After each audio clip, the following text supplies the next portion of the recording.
Revenue అధికారుల నిర్లక్ష్యం, కలెక్టర్తో పాటు ఎంఆర్ఓ, ఆర్డీఓ, కలెక్టర్ను కూడా దీనికి బాధ్యులవుతారు. ఒక వ్యక్తికి నక్సలైటు అని చెప్పినప్పుడు ఒక దగ్గర ఇస్తారు, రెండో దగ్గర ఇస్తారు. ఒక దగ్గర తీసుకొని 15 సంవత్సరాలు వ్యవసాయం చేసుకొని అది నాకు బాగలేదని చెప్పి ఇంకో దగ్గర కావాలని చెప్పి ఒక కమర్షియల్ ల్యాండ్ని అడిగినప్పుడు మరి అధికారులు ఏ విధంగా కుమ్మక్కైర్ అనేది ఈ పెద్ద చర్చనీయాంశమైన సమస్య.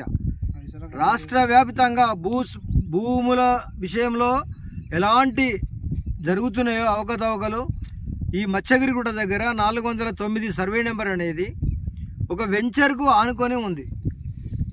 ఈ భూమిపై కన్నేసినటువంటి వ్యక్తులకు ఈ రెవెన్యూ అధికారులు సహకరించారు. మేము గ్రామస్తులము తీవ్రంగా వ్యతిరేకిస్తున్నాం. ఏది ఏమైనా సరే ఎవరికి ఎంత ఇవ్వాలనో అంతా ఎక్కడో ఇదివరకే ఇచ్చిర్రు.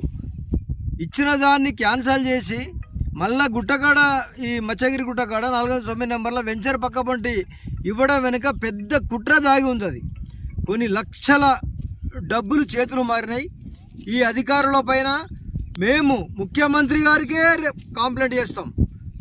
ఎమ్మెల్యే గారికి, ఆర్డీఓ గారికి, ఎంపీ తర్వాత అధికారులందరితో పాటు ముఖ్యంగా ముఖ్యమంత్రి గారికి కంప్లైంట్ చేసి ఈ వ్యవహారం మొత్తం బయటికి తెస్తే మొత్తం అధికారులంతా అవినీతి పరులు కూడా వాళ్ళంతా బయటపడతారు.